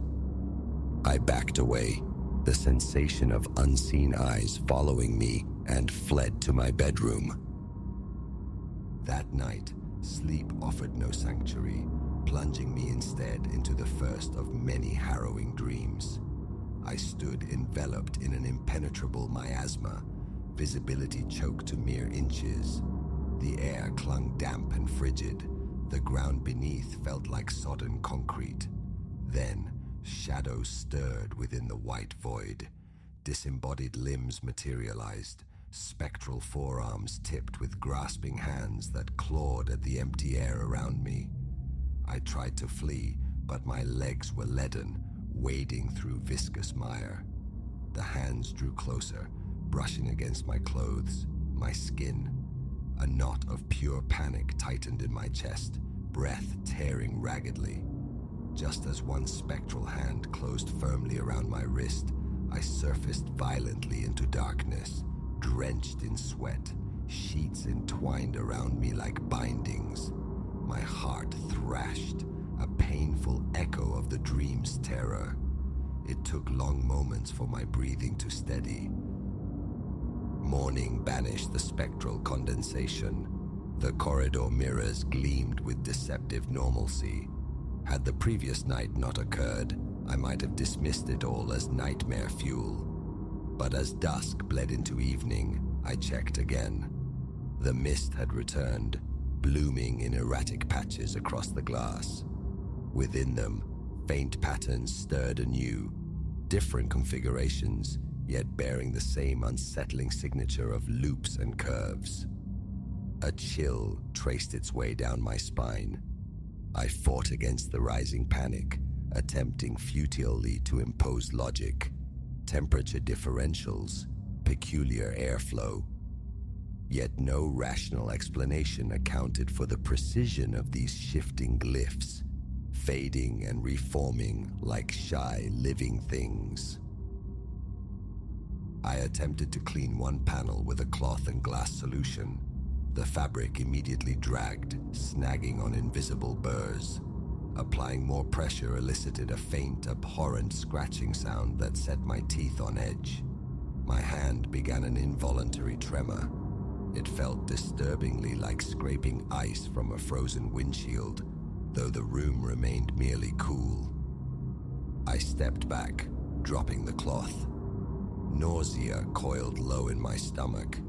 My breathing had become shallow, rapid. I couldn't continue. In the ensuing nights, the corridor became forbidden territory after dark. Returning home meant a hurried passage, eyes fixed resolutely earthward. But the apartment's layout offered no alternative route. The mirrors were unavoidable. Increasingly, I perceived illusions of lagged motion in my periphery. Glancing up, I'd catch my reflection turning a fraction too late, or perhaps anticipating my movement by a hair's breadth. An unnerving asynchrony. Sometimes, looking left, I'd see my reflection's face still pointed forward for a split second.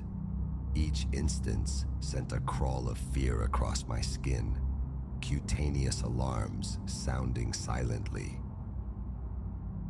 Sleep devolved into nightly terrors, the motifs recurring with dreadful insistence. The suffocating fog, the grasping hands, the sensation of being pulled into the white oblivion. I'd wake gasping, sometimes crying out, my voice raw by morning, dark hollows bruising the skin beneath my eyes. The thought of confiding in someone surfaced, only to founder on the rocks of embarrassment. How to articulate this spectral haunting of mirrors without sounding unhinged? Calling the building manager seemed equally futile. I envisioned his skeptical indifference, his suggestion of humidity issues.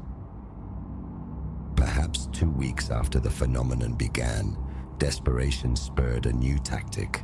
A local hardware store yielded a small, handheld steamer. The plan: confront the mist directly, see if focused vapor might reveal more, or perhaps dispel the illusion. I waited until deep night, around 11. Extinguishing the corridor lights, leaving only the faint urban glow filtering from the living room, I faced the mirrors. Their surfaces showed the familiar patchy fog. My hands trembled as I plugged in the steamer, its low hum the only sound in the tense silence. Approaching the nearest panel, I directed the nozzle. Steam billowed, momentarily thickening the haze. Nothing. Then, after several seconds, minuscule fissures spiderwebbed through the original mist, branching outward like crazed capillaries. My heart hammered. The lines seemed to possess an internal motion, squirming beneath the mirror's surface. I jerked the steamer back, stumbling, colliding with a small end table behind me. A lamp crashed, the bulb shattering, plunging the corridor into absolute blackness. Scrabbling wildly for the wall switch, fingers fumbling, I finally flooded the passage with light. The mirror looked almost ordinary again, merely steamed. The disturbing lines had vanished. I hauled myself upright, adrenaline singing through my veins, shoulders rigid, teeth clenched. Thoughts of escape intensified, but the security deposit, the binding lease, breaking it meant financial ruin I couldn't absorb. Perhaps ignorance was the only viable strategy. If I avoided the corridor after dark, perhaps I could maintain a fragile pact with denial. But the nightmares persisted, and the mirrored passage remained a daily necessity. 2 nights ago, I sought refuge on the living room sofa, hoping distance might grant peace. Around 2 in the morning, a faint sound roused me, a low, abrasive scraping, seeming to emanate from the hallway. My body locked. A clammy sheen broke out of my skin. Sitting bolt upright, I stared towards the corridor's dark maw. A faint sheen on the glass caught the dim streetlight filtering through the window. My pulse thundered in my ears. Dread warred with the need to know. Rising cautiously, I crept to the threshold. The scraping ceased abruptly. I looked into the nearest mirror, seeking my own shadowed form, and found it. But I also saw a distinct patch of fog near the center of the right-hand panel, actively swirling, forming lines. I edged closer, drawn by morbid curiosity. Then I noticed something else, something that stopped my breath. My reflection's head swiveled to face me directly. Before, I myself had turned. I froze, throat constricted. I watched, paralyzed, as my reflection, not me, slowly raised its hand and pressed it flat against the glass, palm out. My own arms hung limp, useless at my sides. A surge of pure animal panic sent me stumbling backward. My hand slapped frantically at the living room light switch, flicking it on. Instantly, under the harsh glare, my reflection snapped back into perfect, obedient synchrony. The patch of fog remained, its pattern now less distinct, almost mocking. My heart felt ready to burst. My ragged breathing filled the sudden silence. My legs threatened to buckle. Yesterday was lost to shock. I didn't go to work. I remained marooned in the living room, thoughts racing, seeking a plan. Covering the mirrors, sheets, newspaper, anything seemed the only option. But the corridor's length, the towering height of the glass, it felt insurmountable alone. Still, I tried. Armed with duct tape and an old bedsheet, I managed to shroud perhaps 2 panels before an intense prickling awareness bloomed between my shoulder blades, the unmistakable sensation of presence. I whipped around. The corridor stretched empty, populated only by my cascading reflections. My nerves, stretched taut, were clearly amplifying the silence. Chest tight, fingers trembling uncontrollably, I abandoned the effort, leaving the sheet hanging limply, and retreated once more. And so, here I remain. It is late. Sleep is a distant country I fear to visit. My gaze is tethered to the corridor entrance. Even with the lights blazing, the mirrors possess a subtle, icy luminescence, like frozen ponds under moonlight. My mouth is parchment.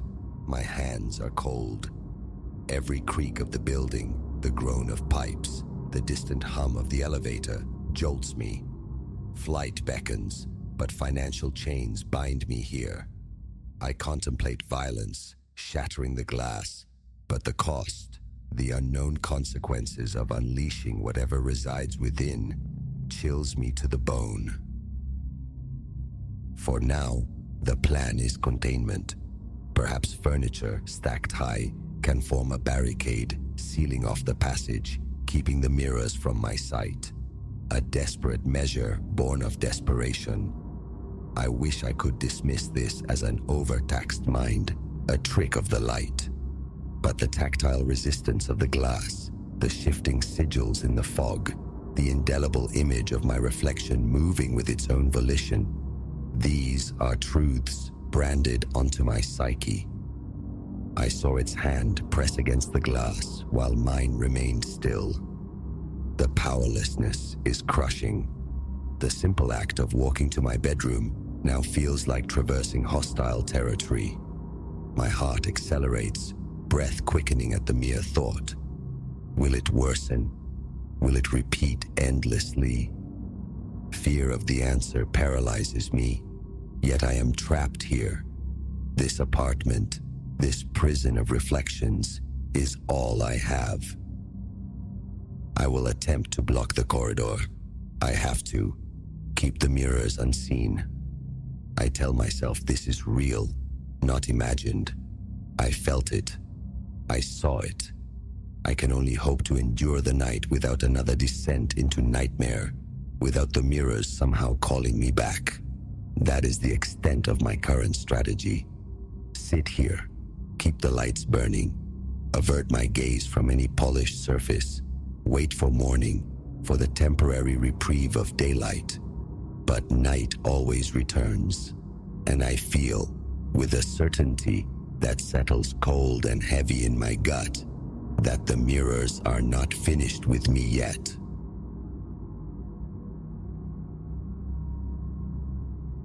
That mask, I never intended its acquisition.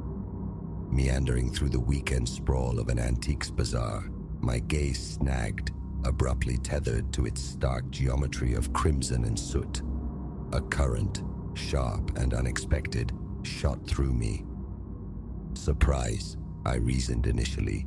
The sheer audacity of its colors, the alien scrollwork etched deep. A flimsy dismissal, forgotten the instant my fingers sought my wallet. Logic offered no purchase for such a thing, yet the transaction unfolded, swift and unsettling. The purveyor's leer as he passed it over scraped against my nerves. Less than 60 seconds sealed it. I retreated from that stall, the artifact nestled in my palms, a faint, insistent prickle crawling the nape of my neck, my inaugural blunder. Home, then. The living room wall beckoned inexplicably. Directly opposite the sofa, an inescapable focal point. I recall the act, holding it aloft, the small tap of the hammer driving the nail, the hooking of the cord. Its gaze locked onto mine the moment it settled, stepping back, a breath drawn sharp, a peculiar constriction tightening my chest. Not a large piece, yet its pigment screamed against the placid beige expanse. The red possessed a viscous sheen under the lamplight, while the black channels gleamed dully like cooled pitch. I tried to shrug off the knot forming between my shoulder blades. Fatigue, perhaps, or the day's accumulated stress. A glass of water from the kitchen, an attempt at equilibrium. Returning, the glass nearly slipped from my grasp. It had altered, I was certain. The crimson arteries seemed engorged, the black voids deeper, more absolute. Yet the nail held fast, the angle unchanged. Imagination, I chided myself, setting the glass down with a tremor. Later, cocooned before the television's flickering pulse, attempting distraction with some late-night broadcast. My attention kept fraying, snagging on the object across the room. Each sidelong glance carried the distinct impression of pigment migrating across the wood. I leaned forward, squinting. No precise shift was discernible, yet the design itself seemed to throb, a silent internal rhythm. My eyes burned. I rubbed them, feeling the heavy thud of my heart against my ribs. A clammy dampness slicked my palms. My throat felt like parchment. A strained chuckle escaped me. I flipped channels, wrestled my focus away, but the sensation persisted, as if, behind those carved slits, it blinked. Eventually, defeated, I extinguished the television and sought refuge in sleep. Thirst tore me from sleep near 3. Rising, padding down the hallway, I entered the living room's threshold.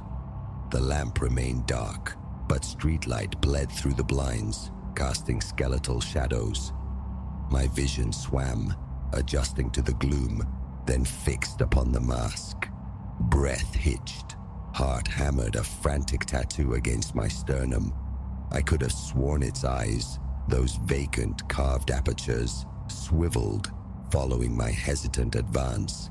Frozen mid-room, a hand trembling as it swept across my face, tracing the path of a sudden, icy sweat snaking down my spine.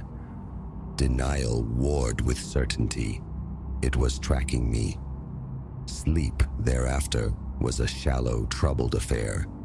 Morning's alarm found me leaden, a fierce ache gripping my neck. The day became an exercise in evasion, attempting to excise the mask's image from my thoughts, a splinter lodged deep. By evening's return, exhaustion had claimed me. Entering the living room, my gaze flew magnetically to its perch. The crimson now seemed bruised, leaning towards maroon. The black lines possessed a damp, lusterless quality, like wet charcoal. Its very form felt constricted, somehow clenched. Disquiet coiled in my gut. I draped my coat over a chair, lingering, assailed by a wave of faintness. The room felt suddenly, oppressively small, the mask consuming the available air. Days bled into one another, marked by unsettling observations. A glance away, a glance back, and a minuscule bead of ruby paint would appear where none existed moments before, or the faint perception of a new, subtle curve within a black band. It felt as though the mask perpetually rewrote its own surface the instant my attention wavered. Sometimes, in the evening stillness, a soft rustling would surface. Faint, like fabric shifting on upholstery, someone settling in. I'd scan the room, windows sealed, vents silent, furniture inert. A familiar tightness would seize my chest as I pinpointed the sound's origin, the wall where it hung. The nocturnal awakenings grew more frequent, each time a compelled pilgrimage to the living room, a few seconds spent transfixed before the mask. My legs felt aqueous, breath deliberately slowed to maintain composure. Its eye slits seemed wider now, impossibly dilated. An inescapable scrutiny.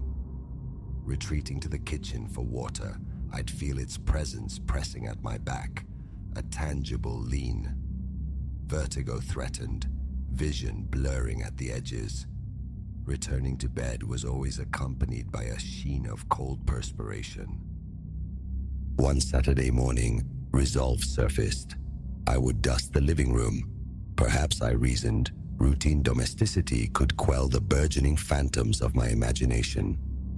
Approaching the mask, soft cloth in hand, I faltered. A faint odor reached me, thin and metallic, like old iron, faintly sour. It clung to the air around the artifact. Cloth poised, I hesitated, the scent evoking a bitter taste, a clenching in my stomach, the sudden bloom of a headache. I extended the cloth, its fibers brushing the mask's lower edge. For one shocking instant, a definite warmth radiated from the surface, unsettlingly akin to living tissue.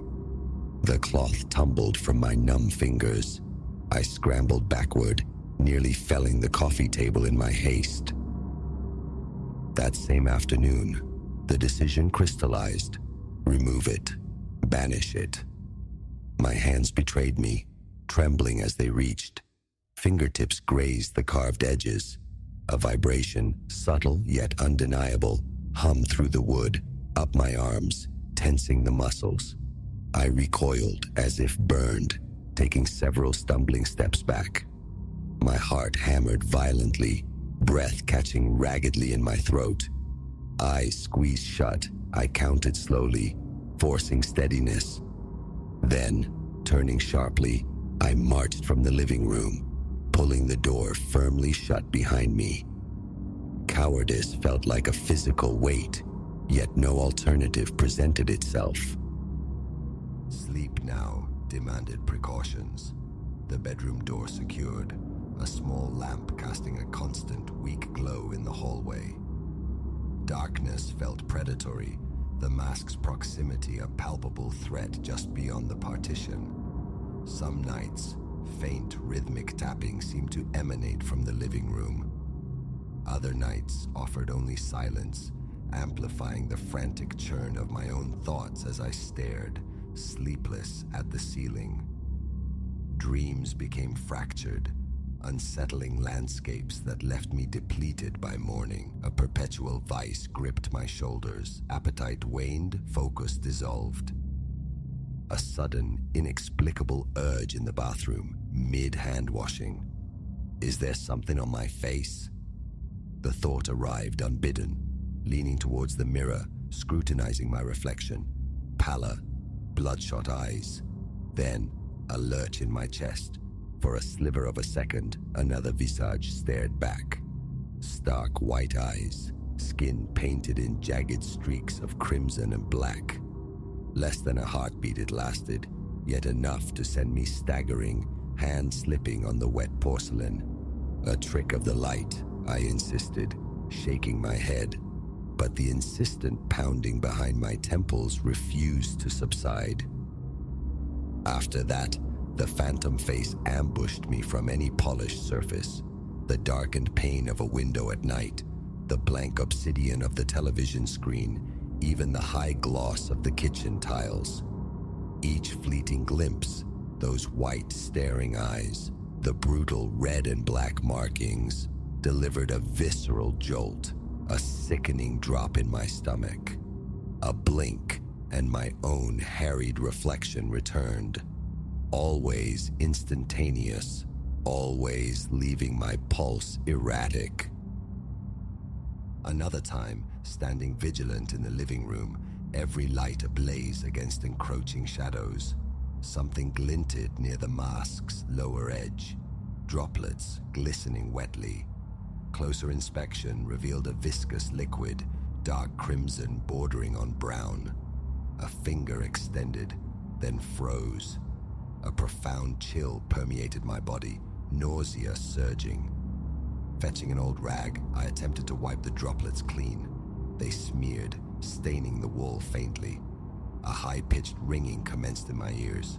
I dropped the rag, pressing palms hard against my temples.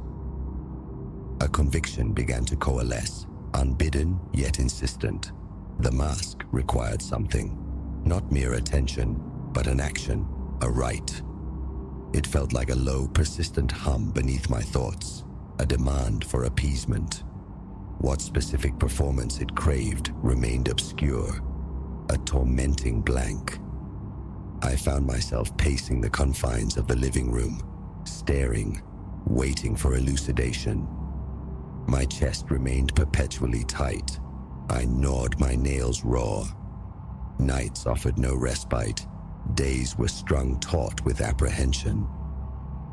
Evening, another attempt, this time armed with rubber gloves, a futile barrier against whatever emanated from it. Approaching, the very air thickened, grew heavy. A low thrumming vibrated in my ears. My legs quaked, mouth desert dry. Reaching out, gloved fingers closing on the sides. Again, that faint, insistent vibration, like a slow, deep pulse. My vision swam, the room tilting precariously. Hands snatched back, instinctively gripping the mantelpiece for balance. Eyes locked on the mask, I leaned forward, fighting disorientation, breath coming in shallow gasps. Panic clawed its way up my throat. What recourse was there? Violent thoughts surfaced, smashing it, burning it. But fear paralyzed me. Fear of repercussion, of unleashing something worse. It seemed fused to the wall, radiating its own dark energy. I stumbled backward, out of the room, slamming the door shut, collapsing onto the hallway floor. Tremors racked my body. My shirt clung, soaked in sweat. My heart felt bruised from its frantic beating. Escape beckoned, a friend's sofa, an anonymous motel room, yet an invisible tether held me fast. What horrors might unfold if I abandoned it here, alone in my home? Walls defaced, worse. My mind, a frantic vortex. Pacing, water, mindless television, all useless salves. Eventually, I found myself slumped on the hallway floor again, facing the closed living room door, utterly spent. Hands cramped from unconscious clenching, throat raw from strained breathing. The realization struck with chilling clarity. Confrontation was inevitable. The mask desired its ritual. The very notion filled me with a profound, nauseating dread. Kneeling before it, chanting inanities. No script existed, no instructions, only this pervasive, demanding feeling. Morning, after sleep, offered little solace. Standing before the living room door, hand hovering above the knob. A slow count to 5. Twist. Step inside. It hung there, static, yet somehow more potent. The crimson lines seemed to glisten with fresh wetness. The black stripes possessed a razor sharpness. I swallowed past the obstruction in my throat, advancing deliberately. Each footfall echoed the tremor in my legs. My own heartbeat roared in my ears. Close enough now to discern the fine crazing in the paint, the rough grain of the wood beneath. Breathing, shallow and rapid. Hands ice cold. Words tumbled out, foolish and shaking, addressed to the inert object. "What do you want?" Silence answered, yet my mind felt crowded, a tangible pressure against my thoughts. I asked again, voice fracturing. A spike of pure panic lanced through me. Dizziness washed over, cold sweat beading on my forehead. A visceral certainty, an irreversible threshold was imminent, though its nature remained terrifyingly opaque. The mask regarded me through its impassive slits. Did a corner twitch, just faintly? My scalp tightened, knees threatening to betray me. And that is where I remain, poised in this precarious now, penning these words while the mask presides from the wall behind me. Its presence is a physical weight against my shoulders. My mouth is dust. My fingertips feel distant, numb. My gaze flicks constantly over my shoulder, anticipating a shift, a movement. Nothing overt, not yet, but the potential hangs thick in the air, stale and suffocating within these shrinking walls. What it demands, I cannot fathom. The prospect of discovery chills me to the bone. This act of writing, a desperate anchor to composure, yet the tension refuses to slacken. How this tableau resolves, I have no inkling. For now, there is only the waiting, and the staring, and the mask.